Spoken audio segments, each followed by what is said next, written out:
akal pendapat itu bagus sekali, tapi kok bertentangan dengan dalil, batal. Harus dalil yang menang. Seandainya agamanya akal patokannya, maka mengusap sepatu itu yang bagaimana? Yang kalau menurut akal bawahnya, yang kotor kan bawahnya. Tapi kenapa saya melihat justru Nabi melihat yang mengusap sepatu itu atasnya? Yang buang angin dubur, yang dibasuh apa? Kalau agama dengan akal berarti harus yang dibasuh itu apa coba? Lah yang kentut buang angin kan dubur, yang basuh ke wajah. Nah nyambung banget. Akal ketemu dengan ayat, lahirlah tafsir. Akal ketemu dengan hadis, lahirlah syarah. Akal ketemu dengan ayat-ayat hukum, lahirlah fikih, halal, haram, makruh, mubah. Kalau tidak pakai akal gimana mengharamkan bir? Bahwa ibadah itu harus dibangun di atas dalil, bukan menurut akal. Kalau menurut akal, Pak, banyak hal ibadah kita ini sebetulnya kalau pakai akal, ya coba lihat. Bahwa apa? Kalau keluar air mani wajib mandi atau tidak? Tapi kalau keluar kencing mandi atau tidak? Tidak. Padahal yang mana yang najis? Kencing atau mani? Najis. Kalau pakai akal harusnya mandi itu yang kencing, Pak. Mani nggak usah karena dia najis. Itu kalau pakai akal. Yang kayak orang liberal sekarang, Pak, semua pakai akal. Tapi jin dan manusia diberikan pilihan dengan akalnya. Maka agama apapun, balik lagi saya sampaikan, menyuruh manusia untuk berpikir, untuk bisa mendapatkan alasan untuk bisa menyadari keberadaan Allah. Ad-dinul aql, agama adalah akal, itu hadis palsu, bukan sabda Nabi sallallahu alaihi wasallam. Akal memang tidak kita tolak, tetapi tidak. Kira-kira tokoh salafiyah kontemporer yang dia alergi dengan dalil akal ini di buku itu. Cuman saya pribadi pernah memang menemukan beberapa ceramah-ceramah yang saya menganggap menilai ya Ustadz Salafi kontemporer ini agak alergi dengan dalil-dalil rasional. Ya, kesannya begitu. Contohnya begini kalimatnya, agama ini dalil, bukan akal. Itulah Pak, logatnya begitu. Dalil ini, agama ini dalil, bukan akal. Akal bisa tahu tidak apa yang terjadi setelah kiamat? Tidak bisa. Itu bidang agama. Jangan pakai nalar di situ, ya kan? Nah, tapi akal bisa digunakan untuk memahami suatu teks atau tidak? Bisa.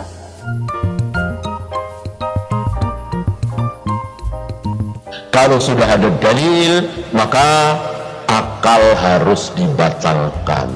Walaupun akal itu bagus sekali, akal pendapat itu bagus sekali, tapi kok bertentangan dengan dalil, batal. Harus dalil yang menang. Contoh menarik sederhana, pendapat Syekh Utsaimin, Syekh bin Baz yang saya kira bagus sekali, luar biasa pendapat ini tentang wajibnya cadar. Beliau mengatakan, dan ini pendapat beliau luar biasa, telapak kaki seorang wanita aurat bukan? Aurat. Telapak kaki seorang wanita aurat. Padahal, dan wajib ditutup kan aurat, ya, minimal pakai kaos kaki. Para sahabiah tidak ada mencontohkan pakai kaos kaki karena bentuknya masih terlihat, ya kan? Maka para sahabiah pakaiannya itu menyapu tanah, dilebihkan sejengkal. Karena memang telapak kaki wanita aurat harus ditutup. Nah sekarang, mana yang lebih menggoda seorang laki-laki, yang bikin fitnah seorang laki-laki mana? Telapak kaki seorang wanita apa wajah cantik seorang wanita? Jawabannya tentu wajah cantik seorang wanita. Kalau telapak kaki saja wajib ditutup, apalagi wajah, lebih wajib lagi ditutup, karena bikin fitnah, menggoda laki-laki. Ketika laki-laki tertarik dengan seorang wanita, tentu yang pertama kali dilihat adalah wajah, bukan telapak kaki. Antum dulu waktu nazar lihat telapak kaki apa melihat wajah? Lihat wajah, ya kan? Karena wajah yang paling penting, itu yang diprioritaskan oleh seorang laki-laki. Nah, telapak kaki harus ditutup, apalagi wajah. Ini pendapat bagus sekali. Pendapat ya, pendapat, bukan dalil. Karena dalil ada qala Allah wa qala Rasul ala fahmi sahabat. Pendapat bagus sekali. Nah, sekarang kita lihat dalil. Ada di Bukhari, Muslim dan yang lain, di mana Imran bin Husain meriwayatkan, waktu itu kami bersama Nabi, beberapa orang sahabat, tiba-tiba datang Fatimah putri Nabi dengan wajah pucat,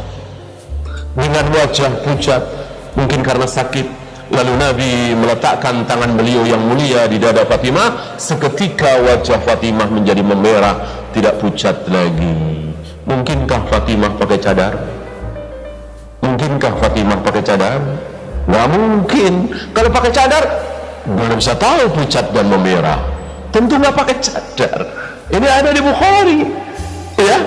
Putri Nabi, mungkinkah Nabi membiarkan putrinya membuka aurat?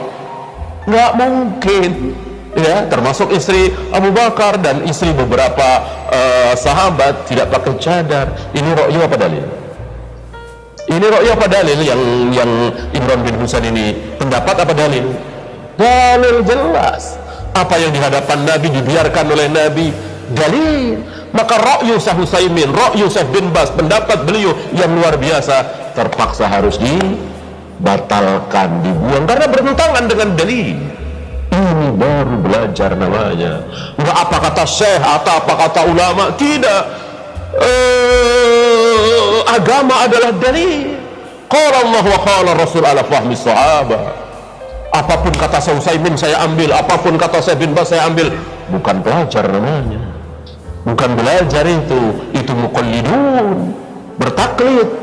Ya, Syekh Utsaimin, Syekh bin Baz, ulama besar. Kita nggak ada apa-apanya dibanding beliau berdua. Tapi apakah beliau berdua maksum? Pasti benar? Nggak bisa benar, bisa salah. Kebenaran beliau jutaan, yang salah 1-2. Ya kalau kita tahu salah ya jangan diikuti. Lihat Imran bin Husain. Nah, ini contoh sederhana betapa ra'yu sebagus apapun, kalau bertentangan dengan dalil wajib dibuang. Kata Imam Syafi'i apa? Lemparkan ke tembok untuk menghinakan pendapatku yang bertentangan dengan dalil. Jangan dianggap, lemparkan ke tembok, dihinakan, jangan dianggap. Kalau ada pendapat kami yang bertentangan dengan dalil, dan itu ada manusia kan yang tidak mungkin salah, yang maksum cuman Rasulullah sallallahu alaihi wasallam. Abu Bakar saja pernah salah, Umar pernah salah dalam masalah haji tamattu, ya kan? Ibnu Umar pernah salah dalam masalah mandi junub, Aisyah pernah salah dalam masalah sutra salat, Ibnu Mas'ud pernah salah dalam masalah menikahi wanita ahlul kitab, dan seterusnya dan seterusnya. Tidak ada sahabat yang belum pernah salah. Jadi agama ini berjamaah patokan dalil, bukan akal. Karena kalau agama patokan akal, justru banyak hal-hal dalam agama ini juga yang kalau dicermati sekilasnya banyak yang tidak masuk akal. Sekilas tidak masuk akal. Contoh, ini perkataan Ali bin Abi Thalib yang masyhur, "Lau kana dinu bi ra'yi", seandainya agama dengan akal. Seandainya agama ini akal patokannya, maka mengusap sepatu itu yang bagaimana, yang kalau menurut akal bawahnya, yang kotorkan bawahnya. Tapi kenapa saya melihat justru Nabi melihat yang mengusap sepatu itu atasnya? Yang buang angin bubur, yang dibasuh apa? Kalau agama dengan akal berarti ya harus yang dibasuh itu apa coba? Lah yang kentut buang angin kan bubur, yang dibasuh ke wajah, nggak nyambung banget. Harusnya bubur dong yang dibasuh kalau akal. Tapi kan nggak bisa kita main akal begitu. Allah perintahkan untuk wudu, ya sudah basuh wajah. Jadi agama bukan dengan akal patokannya, tapi wahyu, walaupun tidak masuk akal para jemaah. Beragama tak boleh pakai akal. Dalam Islam akal dipakai. Akal dalam agama Islam hanya tidak bisa dalam beberapa perkara simpel kecil. Secara umum rasional. Ajaran Islam rasional.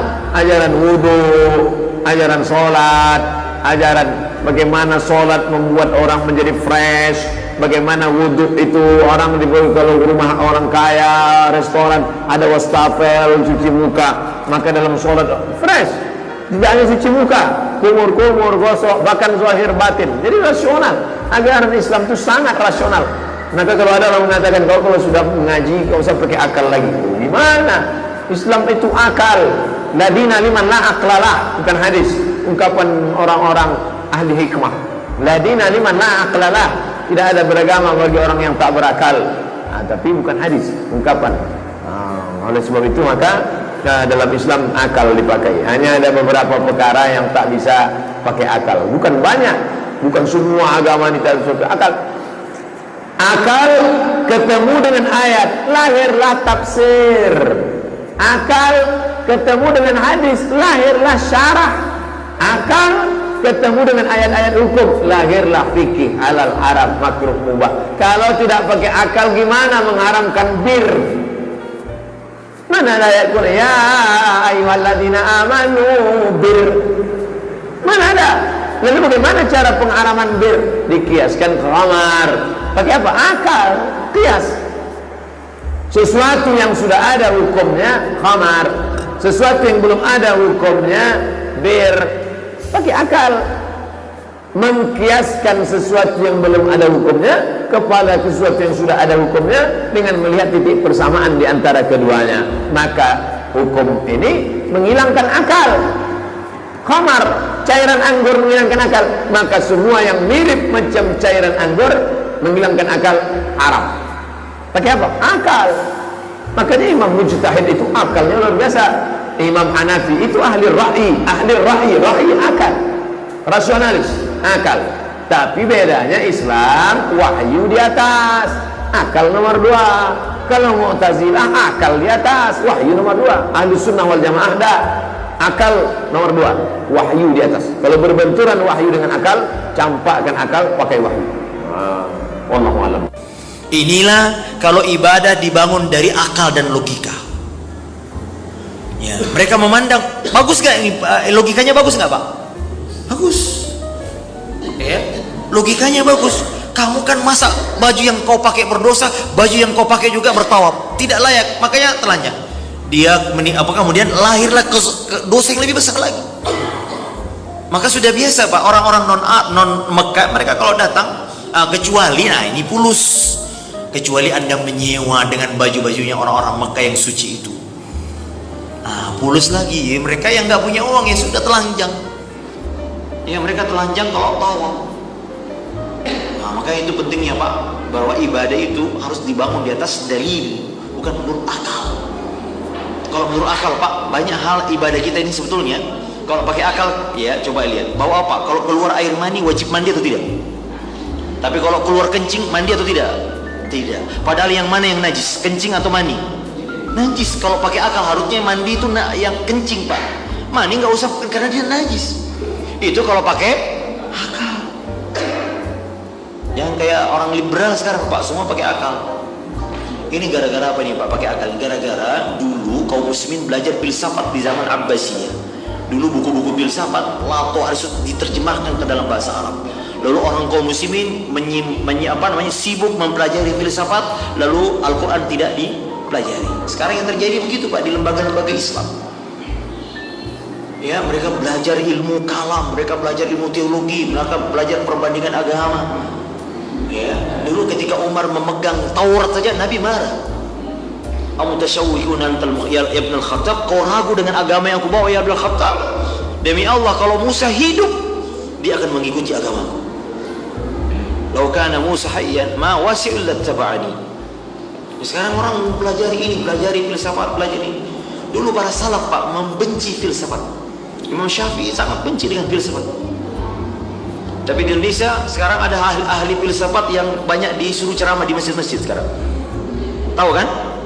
Dibawa ke Universitas Islam, wah diagung-agung oleh kaum muslim. Padahal dulu Imam Syafi'i rahimahullah sangat benci dengan yang merusak akidah dalam Islam adalah filsafat.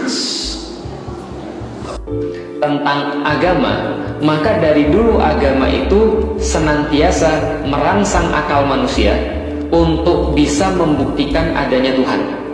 Jadi kalau kita bicara tentang agama yang benar ya, agama yang benar itu adalah agama yang dari dulu memang merangsang manusia untuk berpikir, memang mengajak manusia untuk menggunakan akalnya. Karena kalau tidak menggunakan akalnya, manusia ini pasti akan berbuat satu kerusakan. Karena gini, kalau kita bicara tentang hewan salah itu wajar karena dia nggak punya akal.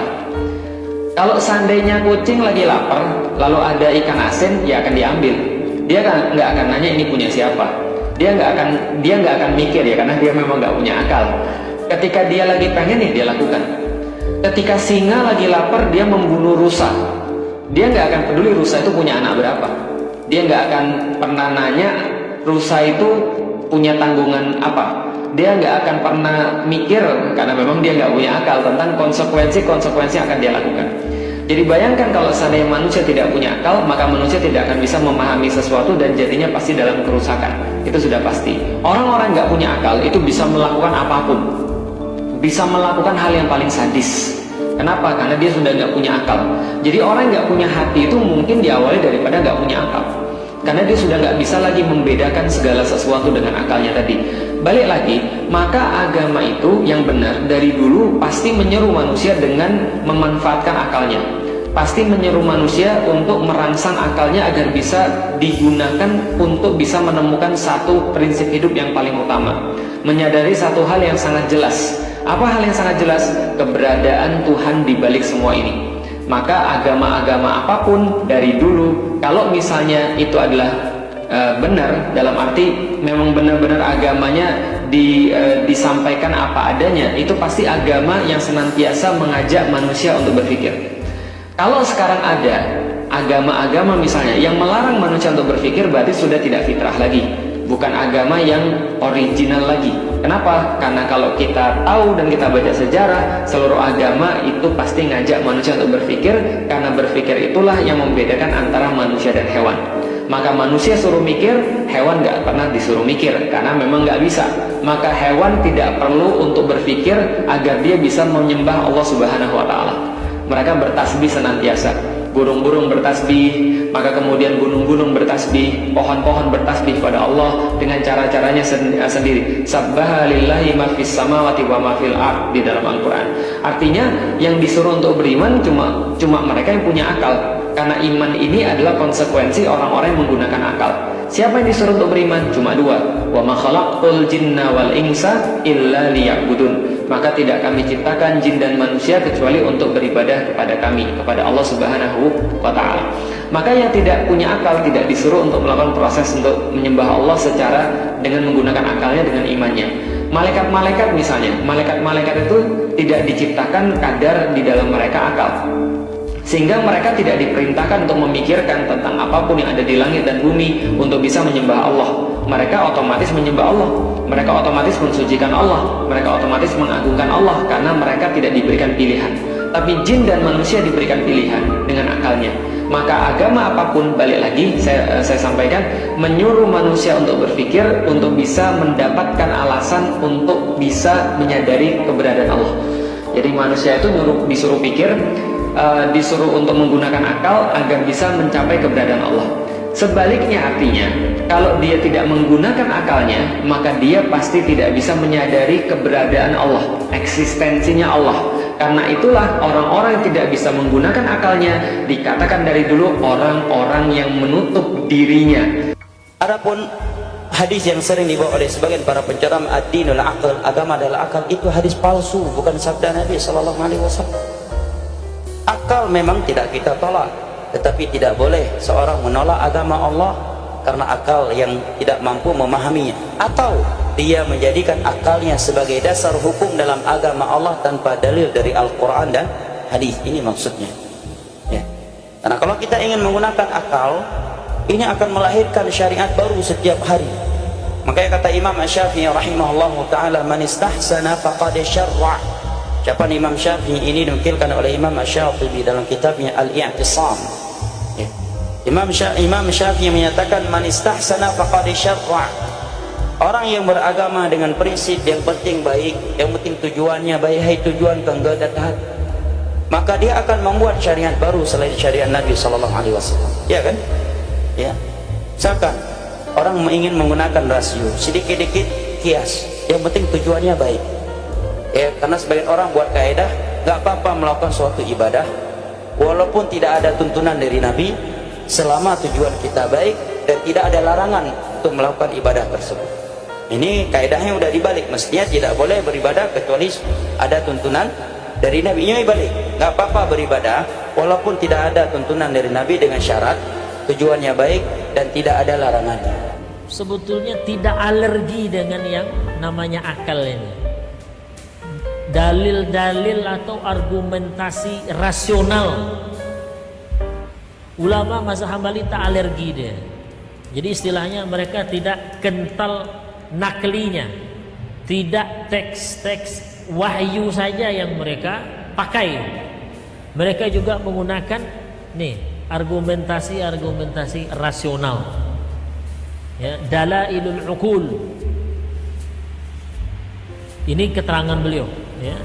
Beliau jelaskan beberapa kutipan dari mazhab Hambali, tokoh-tokoh mazhab Hambali di situ, untuk menjelaskan bahwa memang mazhab Hambali, para ulama mazhab Hambali ini tidak alergi dengan yang namanya dalil akal. Nah, saya tidak melihat, ya, di situ beliau menyebutkan contoh langsung dari salafiyah kontemporer yang alergi dengan dalil akal ini. Ini yang contohnya, contoh konkretnya dari saya yang saya tak menjumpai, ya. Siapa kira-kira tokoh salafiyah kontemporer yang dia alergi dengan dalil akal ini di buku itu? Cuman saya pribadi pernah memang menemukan beberapa ceramah-ceramah yang saya menilai, ya, Ustadz Salafi kontemporer ini agak alergi dengan dalil-dalil rasional, ya, kesannya begitu. Contohnya begini kalimatnya, agama ini dalil bukan akal. Itulah Pak, logatnya begitu. Dalil ini, agama ini dalil bukan akal. Kesannya itu seolah akal ini nggak ada gunanya, ya, akal ini nggak ada gunanya. Kesannya begitu. Nanti dibilang ulang, bukan itu maksud saya. Nah, saya katakan kesannya begitu. Maka ketika akal ini tidak ditempatkan sesuai dengan porsinya, inilah timbul persoalan. Persoalannya nanti merembes kepada sikap mereka terhadap ilmu kalam. Apa itu ilmu kalam? Sikap mereka terhadap ilmu mantik. Apa itu ilmu mantik? Logika. Apa kurang cukup itu yang diwariskan oleh Nabi? Quran hadis masih kurang cerdas Nabi, para sahabat dulu pakai ilmu mantik pula. Haram itu ilmu mantik. Ya, itu dia mengenai posisi akal. Sementara dalam mazhab Hambali, akal itu diberikan porsi yang cukup. Kalau bahasa Arab itu, mereka menempatkan akal itu sebagai tabi' lisyara', sebagai pengikut syariat. Ya, bukan sebagai penghukum syariat, tapi tabi'. Kalau di ini kan mungkin sejajar dikit, ya, sejajar sedikit dengan syariat. Sejajar pas mungkin tidak, apalagi lebih tinggi dari syariat. Tapi bukan berarti akal, ya, tidak dipergunakan di terakhir. Abi, bagaimana kedudukan akal dan wahyu dalam Islam? Sejauh mana akal digunakan untuk memahami atau memasuki wilayah agama? Agama, ada hal-hal itu, ajaran agama bisa dibagi dua. Ada hal-hal yang dalam kemampuan nalar untuk mengetahuinya. Ada juga yang di luar kemampuan nalar untuk mengetahuinya. Kita ambil contoh, akal bisa tahu tidak apa yang terjadi setelah kiamat? Tidak bisa. Itu bidang agama. Jangan pakai nalar di sini, ya kan? Nah, tapi akal bisa digunakan untuk memahami suatu teks atau tidak? Bisa. Kita gunakan nalar di situ. Jadi ada tempatnya nalar di mana kita gunakan, ada tempatnya ini bukan istilahnya bukan bidang nalar untuk diperbincangkan. Nah, tetapi secara umum untuk memahami teks kita perlu nalar secara umum. Nah, tanpa nalar kita silau. Imam Ghazali beri contoh, kalau mau menatap matahari terlalu terang, mata akan kabur. Kita perlu kacamata hitam. Supaya kacamata hitam itu adalah